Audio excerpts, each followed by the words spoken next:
Y vamos a acabar la sesión de hoy, en la que hemos hablado mucho de felicidad, con el último ponente, con Mario Alonso Puig, que es doctor, cirujano y actualmente está haciendo un fellow en Harvard. Mario, por favor, que es una persona que en muy poco tiempo se ha convertido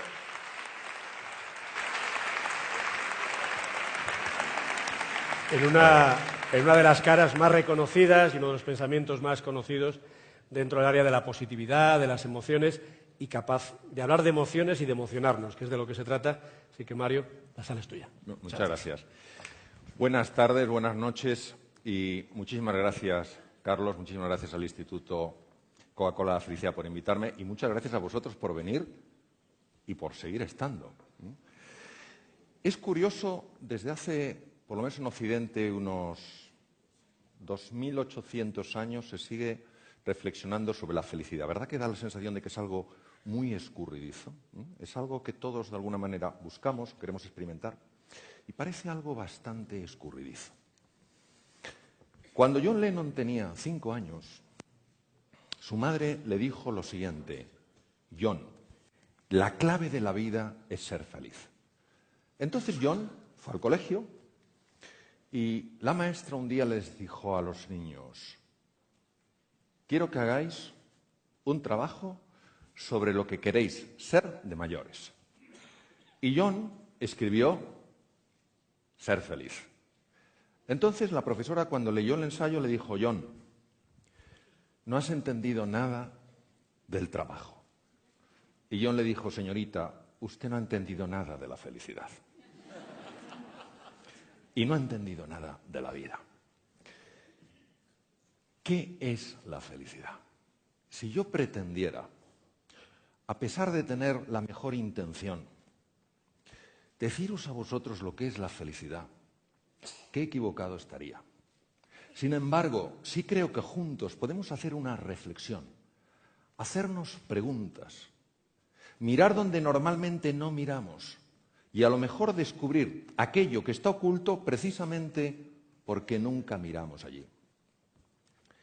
El arte de la pregunta es un arte esencial. El propio Albert Einstein decía que la clave no es encontrar respuestas a las viejas preguntas, sino hacernos preguntas que nunca antes nos habíamos hecho. ¿Por qué son tan importantes las preguntas? Porque a lo mejor de lo que estamos hablando no es de un enigma. A lo mejor la felicidad no es un enigma. La felicidad a lo mejor es un misterio. ¿Cuál es la diferencia entre un enigma y un misterio? Es una diferencia muy clara, muy diáfana. Un enigma es aquello que la ciencia, con su trabajo, con su tiempo, con su dedicación, será capaz de descubrir. Es cuestión de tiempo, es cuestión de tecnología. Pero los misterios desafían nuestra forma tradicional, nuestra forma lógica de pensar, precisan de la existencia de lo que se llama una razón ampliada. ¿Y cómo me puedo posicionar yo frente a un misterio? Porque frente a un enigma yo entiendo cómo me he de posicionar. Utilizo mis tecnologías, mido, peso, calculo. Pero ¿cómo me posiciono frente a un misterio en caso de que la felicidad fuera un misterio? Pues también nos lo decía Einstein. Frente a los misterios hay que posicionarse desde el asombro, la curiosidad y la humildad. Porque los misterios no se descubren, los misterios se desvelan. Por tanto, si la felicidad fuera un misterio y no un enigma, nosotros lo único que podemos hacer es ponernos en unas condiciones adecuadas para que ese misterio, esa felicidad, se desvele ante nosotros y podamos experimentarla. Estoy convencido, tengo la certeza plena de que a lo largo de estos 2 días, todos los que estamos aquí, todas aquellas personas que aunque físicamente no están aquí, para nosotros están aquí, junto a nosotros, que nos escucharán a través de medios de comunicación, que leerán cosas nuestras a través de las redes sociales. Estoy convencido que todos vamos a salir de aquí con una idea más clara, con una idea más luminosa de eso que es la felicidad. no un destino, no un lugar al que ir, sino una forma de vivir, un camino que recorrer, una forma de ser y de estar en el mundo. Pero dado que el ser humano es un ser que tiene tantos planos que no se pueden separar, pero sí distinguir, es importante recordar el peso del lenguaje. Ya lo dijo el gran filósofo austriaco Ludwig Wittgenstein: los límites de mi lenguaje son los límites de mi mundo. Eso quiere decir que tenemos que diferenciar, porque cuando tú diferencias y tú distingues, tú ves con más claridad. Y no podemos hablar y confundir dos términos que son diferentes en su naturaleza. Una cosa es el bienestar subjetivo, se ha hablado aquí con gran elocuencia y con gran belleza, aquello que colma los sentidos. Yo veo algo bonito y colma mi vista, me tomo una comida rica y colma mi gusto. Pero la felicidad no es lo que colma los sentidos, es lo que colma el corazón. ¿Están conectados? Seguro que sí. También son diferentes. Y por eso nosotros vamos a abordar aquí no el concepto de bienestar subjetivo, sino un concepto mucho más desafiante, el de la felicidad. ¿Qué es? ¿Qué podría ser para cada uno de nosotros? ¿Cómo se experimenta?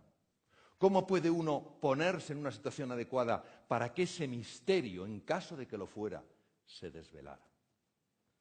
Y va a venir en nuestra ayuda un filósofo, curiosamente un filósofo que mi querido y admirado Juan Luis Arzuaga ha mencionado hoy.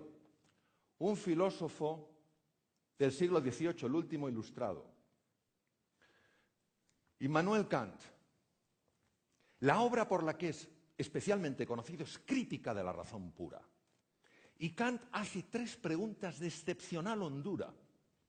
Es cierto que no las contesta plenamente, contesta desde su punto de vista, pero solo las 3 preguntas tienen tanto peso, tienen tanta fuerza, tanto calado, son una invitación tan hermosa para que nosotros, cada uno de nosotros, reflexionemos y busquemos una solución.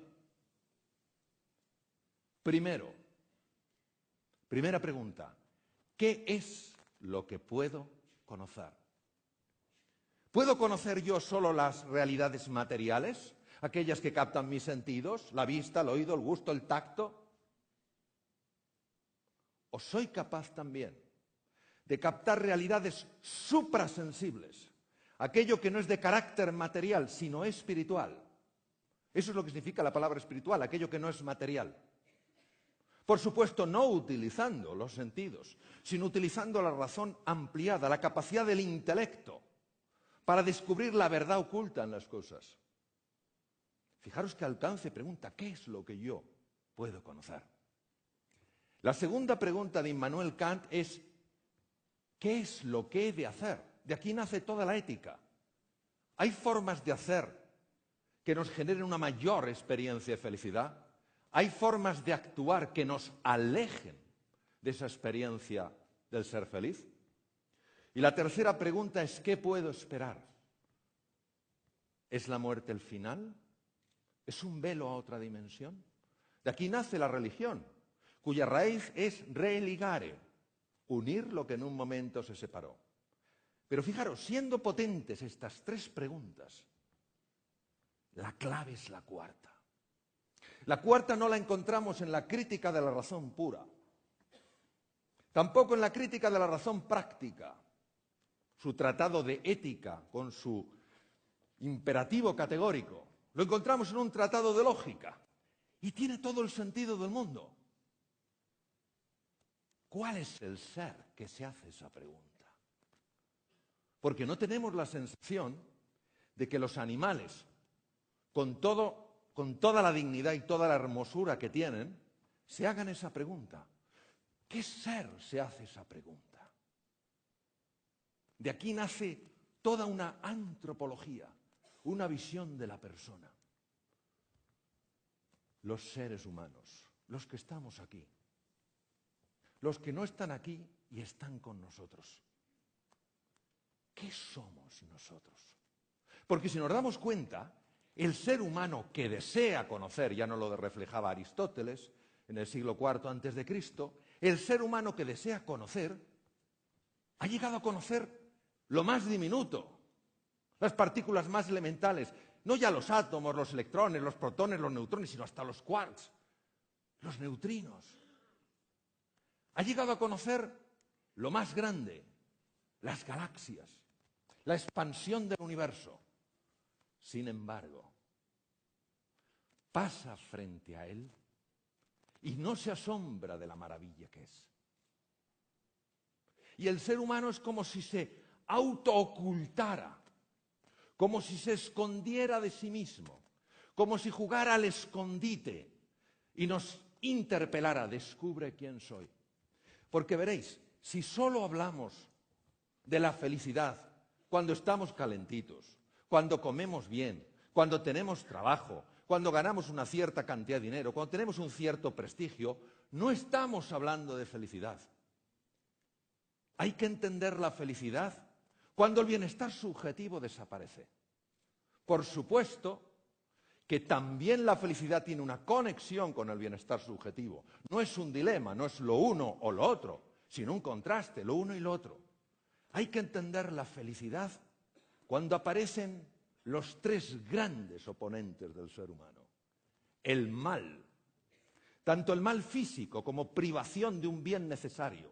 La ceguera es un mal físico porque es la privación de la visión, como el mal moral, la injusticia, la violencia, el daño de esas personas que son tus hermanos, en presencia de la muerte y en presencia del sufrimiento. Por eso, la pregunta sobre la felicidad es la pregunta sobre el sentido de la vida. No la de dar un sentido a la vida, sino de preguntarse si la vida ya tiene un sentido. Y si nosotros podemos mirar al mal, podemos mirar a la muerte y podemos mirar al sufrimiento sin salir corriendo.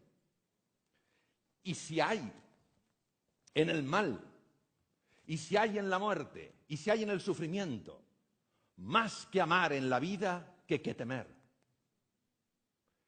Y si merece la pena vivir a pesar de que la vida, muchas veces, para muchas personas, es un verdadero drama existencial. Y por eso os voy a contar una pequeña historia, porque esta sencilla historia ilustra muchísimo sobre la grandeza que el ser humano puede aflorar en presencia de estos tres grandes oponentes. Porque veréis, solo hay un antídoto para el miedo, y es el amor. El amor a un proyecto, el amor a una idea, el amor a un recuerdo. Qué maravillosas las palabras de Gabriel Marcel. Decir a alguien que le amas es decirle: tú, para mí, jamás morirás. Ese es el antídoto del miedo. Y os voy a contar una historia para que veamos que la felicidad está tan cerca y a la vez tan lejos. Había dos enfermos que habían sido ingresados en la misma habitación. Uno de ellos estaba en la cama junto a la puerta y el otro en la cama junto a la ventana. El hombre que estaba junto a la puerta no se podía mover. Su condición médica impedía que los profesionales sanitarios le levantaran. El enfermo que estaba junto a la ventana era levantado 2 veces al día y se sentaba en una silla junto a la ventana. Un día, el enfermo que no se podía mover, el que estaba junto a la puerta, le dijo a su compañero de habitación: se me hace tan duro estar aquí, encerrado en estas 4 paredes, ya no puedo más. Tú que tienes la fortuna de estar junto a la ventana, dime, ¿qué ves? Y el otro le dijo: claro que sí. Mira, desde aquí se ve un parque precioso. Está lleno de árboles. Hay un montón de pájaros. Son pájaros negros, yo creo que son mirlos. Ve un montón de niños jugando, claro, al balón. Y hay un estanque y ve unos barquitos, gente por ahí jugando, parejas de novios, en todos los parques los hay.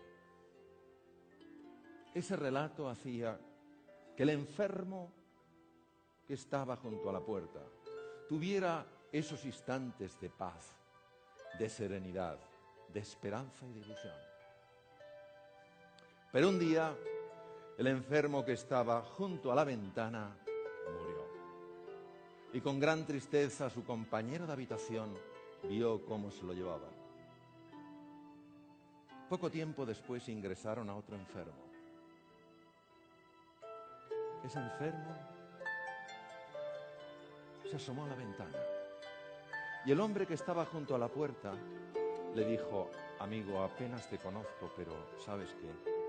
Antes que tú había otra persona, ya no está. Y todos los días me contaba lo que veía por la ventana. Y no sabes lo que eso me ayudaba. Si tú también me pudieras decir qué es lo que ves, dime qué ves. El otro enfermo miró y le contestó sorprendido: no lo entiendo. Desde aquí solo se ve un muro.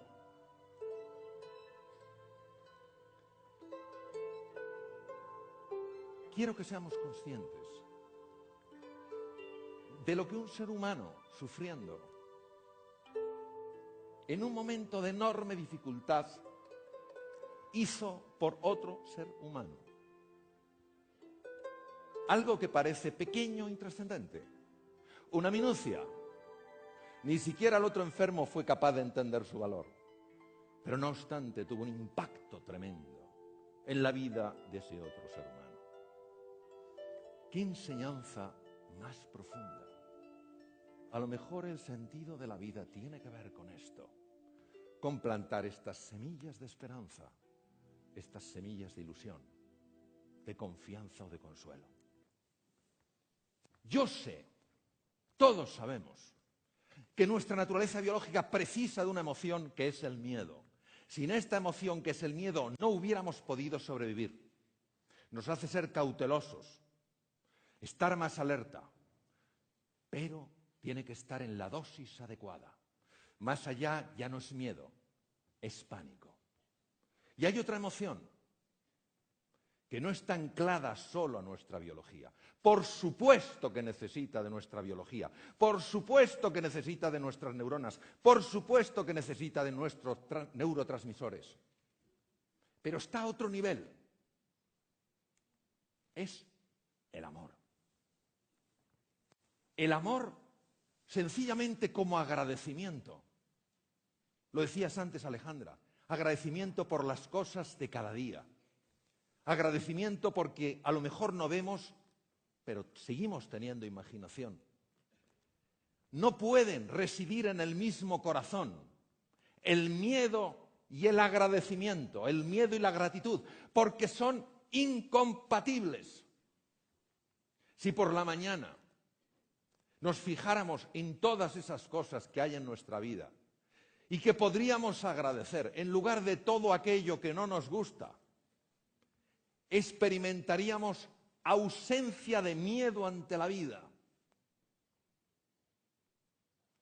La capacidad de perdonar, fácil, claro que no. Pero un corazón resentido es un corazón lleno de ira. Y hoy sí podemos decir desde el punto de vista médico que hay una relación directa y demostrada entre los estados emocionales y la salud.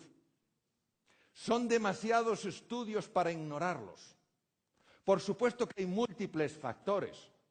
Por supuesto que la persona más positiva del mundo, la persona con más coraje, más ilusión y más apoyo, puede sucumbir ante una enfermedad agresiva.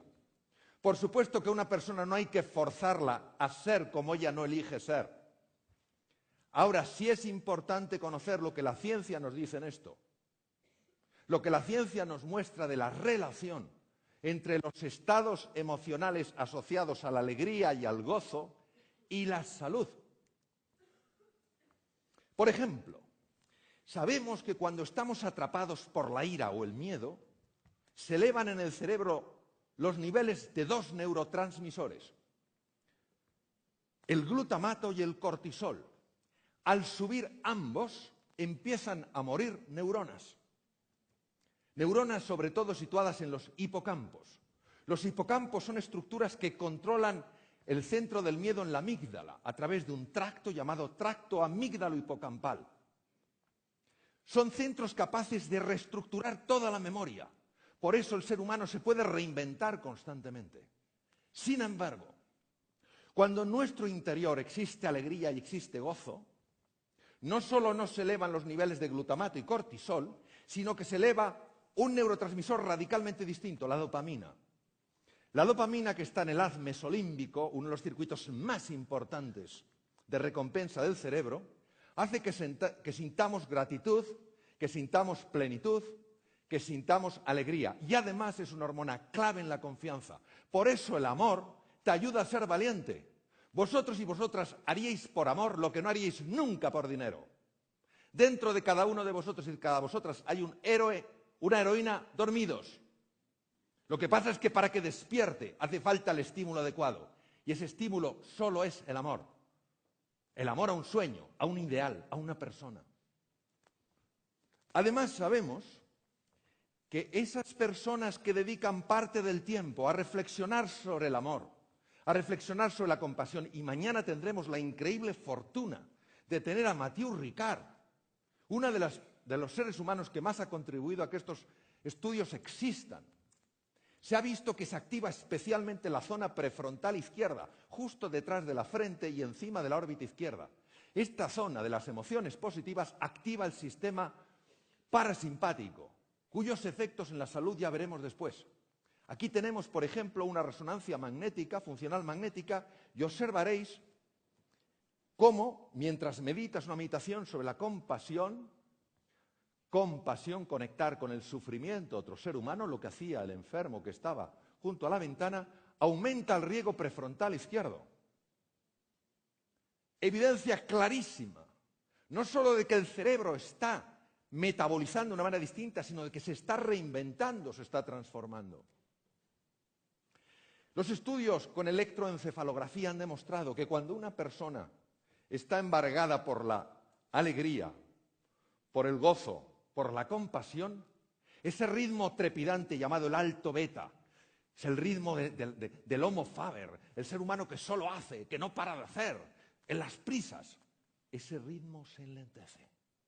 E incluso con ojos abiertos, empiezas a entrar en un ritmo alfa que es sumamente beneficioso para la salud y además muy vista su conexión con la creatividad.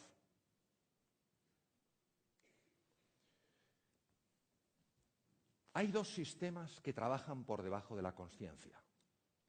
En su conjunto se denominan sistema nervioso vegetativo o autonómico y tiene dos brazos, dos ramas. El sistema nervioso simpático y el sistema nervioso parasimpático. Nunca actúan de manera aislada, siempre actúan intentando equilibrarse. Cuando el sistema que predomina es el sistema nervioso simpático, es cuando nosotros nos vemos en situaciones donde tenemos que sacar un montón de energía porque hay un peligro o porque hay un desafío importante. Cuando se activa fundamentalmente el sistema nervioso parasimpático, es momento de recuperación. El ideal sería que activáramos solo el sistema nervioso simpático cuando tenemos que estar en alerta o en alarma. Porque gasta mucha energía y deteriora mucho la salud tenerlo de forma sostenida activado. Sin embargo, sabemos que cuando somos presas de la ira, del resentimiento, de ese nihilismo, de esa falta de sentido en la vida, de este pensar que solo somos, no sé, materia,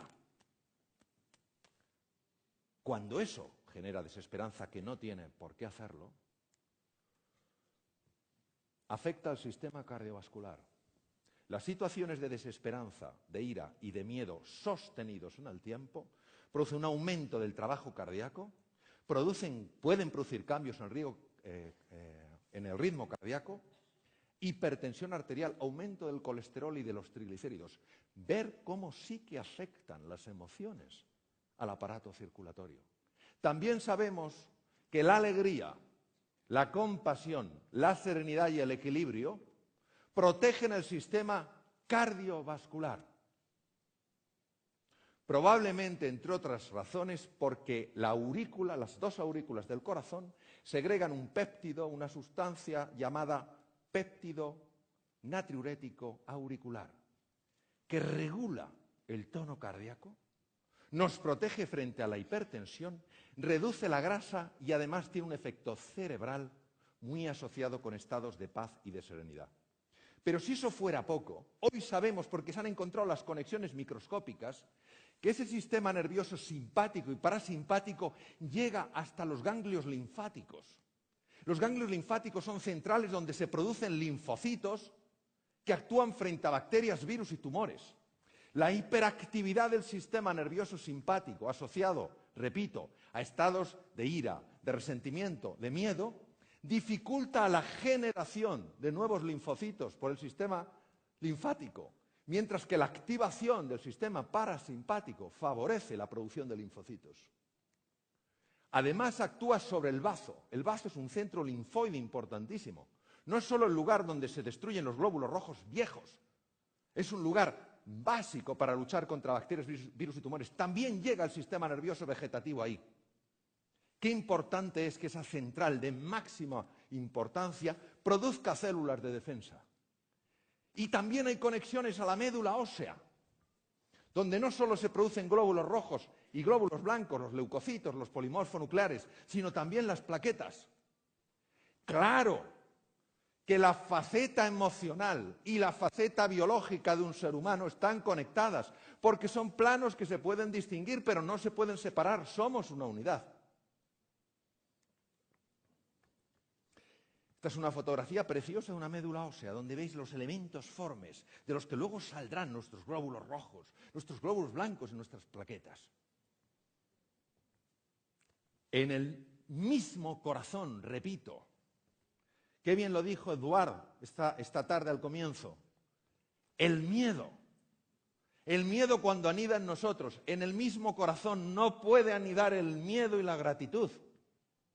Si nos entrenáramos en el agradecimiento, si nos entrenáramos en la compasión, en la generosidad, en el apoyo, en el consuelo, viviríamos una vida con un nivel de miedo radicalmente distinto. Y estaríamos en condiciones mucho mejores para que se desvelara ese misterio, que probablemente es la felicidad. Por eso,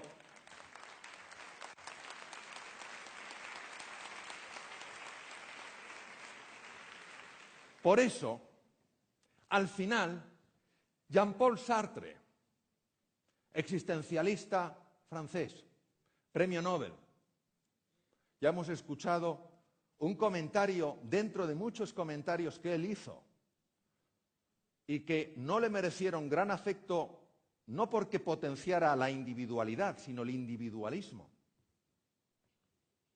Con ese, el infierno son los demás. Pues a ver si a lo mejor en la vida no hay amigos ni enemigos, sino simplemente maestros. El gran Confucio, 25 siglos atrás, en China, decía: si ves a un hombre bueno, imítale. Si ves a un hombre malo, examínate a ti mismo. Por eso, y con esto termino, para mí, el sentido de la vida, la base de la felicidad, es plantar semillas de esperanza, de ilusión, de confianza, de entusiasmo, de inspiración, aunque a lo mejor yo no las vea florecer.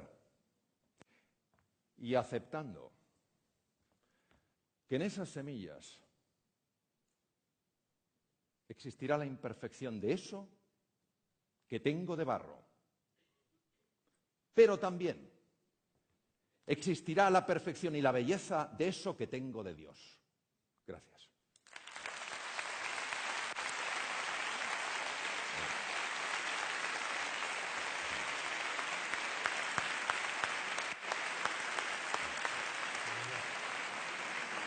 Fantástico.